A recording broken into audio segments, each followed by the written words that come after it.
कर्मवीर कथा। कर्मवीर कुछ किसको कहते हैं? जो अपने कर्म में वीर हो, अपने काम में दक्ष हो, चाहे परिस्थिति जो भी हो अपने काम को करते रहे किसी भी परिस्थिति में, उसको कहते हैं कर्मवीर। पाठे अस्मिन यानी इस पाठ में, पाठे अस्मिन समाजे दलितस्य ग्रामवासिना पुरुषस्य कथा वर्तते। इस पाठ में समाज के एक दलित गांव के पुरुष की कथा है। कर्मवीर असो निजो उत्साहेन विद्याम प्राप्य महत् पदम लभते। जो अपनी कड़ी मेहनत से विद्या प्राप्त करता है और अच्छा स्थान भी प्राप्त करता है। समाजे च सर्वत्र सत्कृतो भवति, और समाज में सभी जगह उसका मान सम्मान होता है। कथाया मूल्यम वर्तते यत, कथा का मूल्य विषय क्या है? आखिर मतलब कोई भी कहानी खत्म होती है तो बताया जाता है ना कि इस कहानी का उद्देश्य क्या है, यही कहानी से आपने क्या सीखा। तो इस कहानी का उद्देश्य क्या है? कथाया मूल्यम वर्तते यत, यह है कि निराशो न स्यात्, कभी निराश नहीं होना है। उत्साहेन सर्वम कर्तु प्रभवते, उत्साह से कुछ भी करोगे सब कुछ पूरा होगा, इसलिए निराश होने की जरूरत नहीं है। निरंतर प्रयासरत होना चाहिए। समझा रही? कहाँ ध्यान है?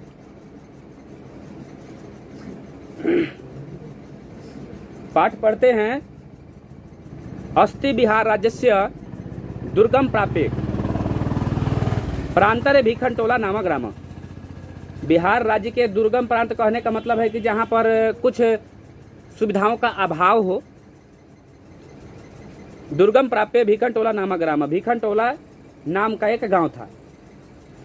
निवसंती अस्म तत्र निर्धना शिक्षा विहीना क्लिष्ट जीवना जना, जहाँ के लोग, जहाँ के निवासी, गांव के निवासी शिक्षा विहीन और बड़ी कष्ट में जीवन व्यतीत कर रहे थे। तेस्वे वान्यतमस्य जनस्य परिवारे ग्रामाद बहि स्थितायाम कुटियाम निवसत, और लोग गांव से बाहर कुटिया बना करके भी रह रहे थे। कुटिया समझते हो? जो घास फूस का जो बनता है उसको कहते हैं कुटिया। कुटितु जीर्ण प्रायत्वात् परिवार जनान आतप मात्रम रक्षति न वृष्टे। कहा जा रहा है कि वह कुटिया भी ऐसा कि परिवार के लोगों की रक्षा सिर्फ धूप से करता था, वर्षा से नहीं। मतलब हल्का छांव टाइप का था तो धूप से तो बच जाता था लोग कुटिया में, मगर बारिश से नहीं बच पाता था, बारिश डायरेक्ट होती थी। परिवार में स्वयं गृह स्वामी यानी कि जो घर का मालिक होता है सो गृह स्वामी, तस्य भार्या त्योरेक पुत्र कन्यासी दुहिता चित्स्यान, जैसे उनकी पत्नी, बेटा, बेटी, ठीक है ना, होते। नेक्स्ट पैराग्राफ है तस्मात् ग्रामात्, यानी उस गांव में, तस्मात् ग्रामात् क्रोश मात्र दूरम प्राथमिको विद्यालय प्रशासनेन संस्थापिता। उस गांव से एक कोस की दूरी पर, एक कोस कहते हैं लगभग 3 किलोमीटर, एक कोस की दूरी पर प्रशासन के द्वारा एक विद्यालय, प्राथमिक विद्यालय स्थापित की गई। मतलब विद्यालय वगैरह भी नहीं था पहले। तत्रय को नवीन दृष्टि संपन्न सामाजिक सामरस्य रसिका शिक्षक समागता, जहाँ पर एक नए दृष्टि संपन्न, मतलब नए विचार, नए सोच वाले सामाजिक एक शिक्षक आते हैं। भीखनटोलाम द्रष्टुमागता, वह भीखनटोला देखने को आते। स कदाचित खेल रत्नम दलित बालकम विलोक्य, जहां पर उन्होंने दलित बालकों को खेलते हुए देखा। विलोक्य तस्या पातर परियेन स्वभावो नाभिभूता, वह देख करके वो बहुत अभिभूत हुए। बच्चों का जो खेलने का तरीका था वह देख करके वो थोड़े आकर्षित हुए। बच्चों के तरीकों को देख कर, बच्चों को देख करके उन्हें कुछ लगा होगा, फील हुआ होगा, उनको कुछ फील हुआ। शिक्षकम बालक मेनन स्वविद्यालय मानी स्वयं शिक्षतु मारभत, वह उन्होंने उन बच्चों को स्कूल आने को कहा और बच्चे को स्कूल ला करके खुद ही उन बच्चों को पढ़ाया। ठीक है ना, मतलब उसमें से किसी सब लाया तो सबको, लेकिन होता है कि कोई उसमें से बेहतर निकल जाता है। बालकोऽपि तस्य शिक्षण शैलाकृष्टम शिक्षा कर्म जीवनस्य परमा गतिरिति मन्यमानो निरंतर अध्यासेन विद्याधिगाम्य निरतो अभवत्। जो बच्चे को लाया गया था, मतलब खेलने में तो बहुत सारे बच्चे थे, उसमें से एक बच्चा को जिसको वो लाए थे, वो बहुत मेहनत करके, बहुत मन लगा करके खूब अध्ययन किया, मतलब खूब बढ़िया से पढ़ा। मान्य निरंतर अध्ययन विद्याधिगाम्य निरतो अभवत्। और मैं तब कंटिन्यू पढ़ते रहा, बहुत मन लगा करके पढ़ा। क्रमशः उच्च विद्यालय गतसेव शिक्षक स्व अध्याय परेण स्व अध्याय वसेने च प्रथम प्राप। वह उनको कहा जाता था कि मतलब जाहिर सी बात है कि हर शिक्षक के द्वारा बताया जाता है कि भाई पढ़ना बहुत ज़रूरी है। तो इस तरीके से बच्चों को हमेशा मोटिवेट करना उनका आदत था, टीचर मोटिवेट करते होंगे, जिसके कारण वह उस विद्यालय में प्रथम स्थान प्राप्त किया। उसका मेहनत तो था ही, साथ साथ गुरु का भी मेहनत तो था ही। छात्रा नाम अध्ययनम तपा इति भूयो भूआ। छात्र के लिए जो जीवन होता है, मैं छात्र का जो जीवन है वो तप का जीवन है। भूयो भूयो स्व विद्या गुरु उपदेश स्व विद्या गुरुनो पदिष्टो असो बालक पित्रो अर्थाभावे अपि छात्रवृत्तिया कन्याश्च छात्राणां शिक्षण लब्धेन धनेन च नगर गति महाविद्यालय प्रवेश मलभत। अपने विद्यालय से निकले और नगर के विद्यालय में पहुंचे, लेकिन वहां जाने के लिए इनके पिता के पास तो पैसा था नहीं।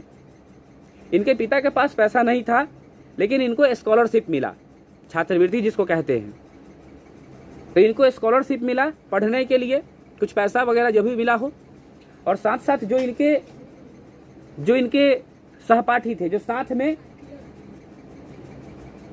में जो मित्र रहा करते थे, उन लोगों के द्वारा भी इनको मदद की गई। ठीक है ना, जो साथ के जो साथी लोग थे, जैसे रहे होंगे पैसे वाले, तो उन लोगों के द्वारा भी मदद किया गया, जिससे वो नगर के विद्यालय में पढ़ने गए, शहर के विद्यालय में पढ़ने गए, स्कूल में, महाविद्यालय में यानी कॉलेज में। तत्रापि गुरुनाम प्रिय सन सततम पुस्तकालय स्ववर्गे च सदा वही चेतसा अकृत ला अक्षेप स्व अध्ययन निरतो बहुत।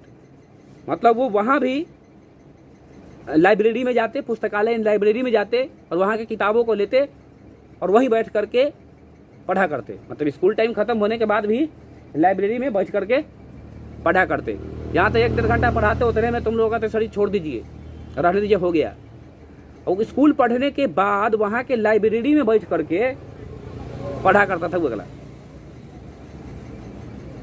महाविद्यालय से पुस्तकागारे बहुनानाम विषयानाम पुस्तकानि आत्मसाधतो कृतवान। और जिसके कारण बहुत सारे विषय वहाँ किताब मिला था, जिसके कारण बहुत सारे किताबों को उन्होंने पढ़ा था, आत्मसात किया था। तत्र स्नातक परीक्षा स्व विश्वविद्यालय प्रथम स्थानम वाप्य स्व महाविद्यालय से ख्याति वर्धयत। जिसके कारण इतना ज़्यादा मेहनत करने के कारण पूरे कॉलेज में भी प्रथम स्थान आया, पूरे कॉलेज में भी प्रथम स्थान आया और पूरे महाविद्यालय में इनका नाम चर्चा होने लगा। क्योंकि इस छोटे एक स्कूल में नाम होना, एक कॉलेज में नाम होना बहुत बड़ी बात होती है। कॉलेज जो कि बहुत बड़ा होता है, ज़्यादातर स्टूडेंट्स आते हैं, दूर दूर से स्टूडेंट्स आते हैं, और उसमें नाम होना बहुत बड़ी बात होती है। सर्वत्र राम प्रवेश राम इति शब्द सूर्यते अस्मन् नगरे विश्वविद्यालय परिसरे च। उस नगर के पूरे विश्वविद्यालय के परिसर में, मतलब उस पूरे ग्राउंड में महाविद्यालय के राम प्रवेश नाम पूरा गूंज उठा। उस व्यक्ति का नाम था राम प्रवेश राम। न जानताम पितरा वस्य विद्या जने प्रतिष्ठाम। उनके मम्मी पापा को क्या मालूम कि पढ़ाई लिखाई क्या होता है और प्रथम स्थान आया तो इससे क्या होगा, उनको थोड़ी मालूम है। उनको ये मालूम होगा कि क्या तब प्रथम स्थान आया तो पैसा वैसा मिलेगा, ये हो सकता है। तो विद्या में तब पढ़ाई में आपका बेटा बल किया है और उस गार्जियन को पता ही नहीं कि पढ़ाई होता क्या है, लेकिन न जानते हुए भी उनके पिता का मान सम्मान विद्या के क्षेत्र में बढ़ा। मान लीजिए एक पिता जिसका जो कि खुद पढ़ा लिखा नहीं है और उसका बेटा इतना पढ़ा लिखा हो गया कि कॉलेज टॉपर बन गया, तो पिता का नाम तो मान सम्मान तो से तो लिया ही जाएगा। वर्षा अंतरे असौ केंद्रीय लोक सेवा परीक्षायामपि स्व अध्याय वसेन व्यापक विषयाज्ञानेन च उन्नतम स्थान पर, जिसके कारण क्या हुआ कि वर्षों तक जो मेहनत उन्होंने किया था, जो उन्होंने पढ़ा, जिसके चलते केंद्रीय लोक सेवा परीक्षा का मतलब यूपीएससी है ना, हाँ, यूनियन पब्लिक सर्विस कमीशन, ये उत्तर प्रदेश वाला यूपीएससी नहीं, बिहार हर राज्य का भी पीएससी होता है और एक केंद्रीय होता है, ठीक है नहीं, सेंट्रल लेवल का होता है। वो करने से बाद में आप आईएएस करते हैं और आईपीएस करते हैं, यानी एसपी, कलेक्टर, डीएम, ये सब आप बनते हैं, ठीक है ना। तो उन्होंने ये भी परीक्षा पास कर लिया, क्योंकि इतना ज़्यादा मेहनत की, इतना ज़्यादा किताब पढ़े हुए था, इतना ज़्यादा नॉलेज था। साक्षात्कार कहते हैं इंटरव्यू को, उस समय इंटरव्यू भी होता है, ठीक है ना। साक्षात्कारे च समिति सदस्य व्यापक ज्ञानेन तत्रापि तादृशे परिवार परिवेशे कृतेन श्रमेन अभ्यासेन च परम प्रेता अभुवन।